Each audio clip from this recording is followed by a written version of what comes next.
Bismillahirrahmanirrahim. Au nom d'Allah, le tout miséricordieux, le très miséricordieux. Au cœur du Sahel, une terre de défis mais aussi d'une incroyable résilience. Un projet exceptionnel est en train de naître. Un projet qui est bien plus qu'une simple construction, c'est une promesse. Découvrons ensemble Darul Khairat. Regardez bien cette image. Non, ce n'est pas une utopie. Ce n'est pas un rêve lointain. C'est la vision concrète, la vision réaliste d'un futur complexe éducatif et agroécologique au Niger, conçu pour transformer des milliers de vies par la grâce d'Allah. Alors, on peut se demander, pourquoi un projet aussi immense? Eh bien, il ne sort pas de nulle part. Il répond à un besoin criant, à une urgence absolue sur le terrain. Une situation qui exige une réponse audacieuse et immédiate. 70%, c'est un chiffre qui fait froid dans le dos, vraiment. Dans le quartier de Koirategui à Niamey, c'est le pourcentage d'enfants qui sont déscolarisés. On parle d'une génération entière dont le potentiel immense risque d'être tout simplement anéanti. Et attention, derrière cette statistique terrible, il y a des visages, il y a des enfants, il y a des avenirs. Comme le dit si justement l'imam Roufaï, ce sont des milliers de talents qui risquent de se perdre. C'est à cette urgence que Darul Khairat vient apporter une solution. Et voici cette solution. Darul Khairat, qui signifie la maison des bienfaits. Franchement, le nom dit tout, n'est-ce pas? C'est la promesse d'un lieu qui va apporter le savoir, la dignité et par-dessus tout, l'espoir. Et ce qui est vraiment brillant ici, c'est l'intelligence du projet. Ce n'est pas juste une école, c'est un véritable écosystème qui repose sur 4 piliers solides. Une éducation d'excellence qui nourrit l'esprit et la foi. Une autonomie agroécologique pour nourrir le corps et assurer la pérennité. Une formation professionnelle qui garantit un avenir concret. Et un cadre de vie qui assure le bien-être. C'est une vision à 360 degrés, complète. Et au cœur même de ce projet, qu'est-ce qu'on trouve? La justice sociale. C'est fondamental. L'accès ne sera pas réservé à une élite, loin de là. Le modèle est limpide. La moitié des places, 50%, est réservée aux élèves boursiers issus de familles démunies et aux orphelins, avec une prise en charge totale. C'est ça, la solidarité en action.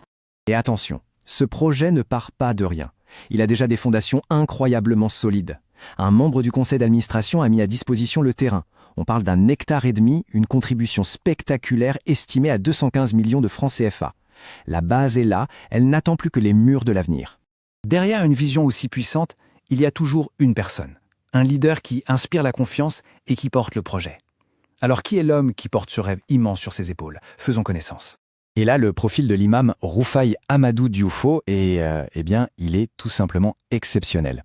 Il allie une profonde spiritualité, il est hafiz al-Qur'an, c'est-à-dire qu'il a mémorisé le noble Coran dans son intégralité, avec une expertise technique de pointe en tant qu'ingénieur électronicien.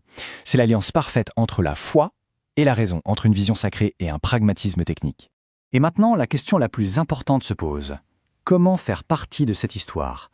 Comment y construire son propre héritage? La réponse se trouve dans un concept magnifique de l'islam, une invitation à un investissement dont les bénéfices, eux, ne s'arrêtent jamais. La sadaka jariya, la charité continue. Il faut bien comprendre ce que ça veut dire. Ce n'est pas juste un don, une simple dépense, c'est un investissement spirituel ultime, une œuvre dont les récompenses continuent d'affluer pour la personne qui a donné, longtemps, bien longtemps après son départ de ce monde. Chaque contribution à Darul Khairat est l'incarnation même de ce principe. Le prophète Mohammed, que la paix et les bénédictions d'Allah soient sur lui, a dit « Quand le fils d'Adam meurt, ses œuvres s'arrêtent, sauf 3. » Et ce projet magnifique, c'est l'incarnation parfaite de ces 3 œuvres. C'est une aumône continue, c'est un savoir utile qui sera transmis de génération en génération, et ce sont des enfants pieux qui y seront formés et qui invoqueront Allah. L'appel est donc lancé. Un appel vibrant à tous les Nigériens, au pays comme de la diaspora, à tous les musulmans du monde, et à chaque personne de bonne volonté, où qu'elle soit. C'est une invitation à bâtir ensemble. Chaque contribution, quelle que soit sa taille, est une brique essentielle pour cet édifice d'espoir. Et pour répondre à cet appel, le processus est direct, il est simple et il est totalement transparent. On va voir ensemble les différents canaux qui sont mis à disposition pour apporter un soutien dès aujourd'hui. Commençons par 2 canaux très accessibles dans la région. Pour les dons via Wave, le numéro est le 00227 78 44 35 65. Et pour Amana, le numéro est le plus 227 80 40 64 04. C'est simple, c'est rapide, c'est sécurisé. Une autre option de paiement mobile, c'est Nita ou MyNita. Le numéro pour les transferts est le plus 227 84 12 35 65. Chaque don est une promesse, un investissement dans l'avenir de ses enfants. Et pour une transparence totale, pour la diaspora, pour les virements bancaires, ou simplement pour poser une question, il y a le contact direct. Oui, directement avec l'imam Roufali lui-même, soit par WhatsApp au Niger, soit par appel en Arabie Saoudite. Il pourra guider les donateurs pour les virements ou les mettre en contact avec des représentants locaux. Le contact est direct, il est personnel. Alors voilà, face à ce projet si bien pensé, si nécessaire, si porteur d'espoir, la question finale est personnelle. Elle s'adresse à chacun de nous. Quelle sera la pierre que nous apporterons à l'édifice? Quelle sera notre Sadaka Jaria pour les générations futures du Niger? L'opportunité est là. Saisissons-la.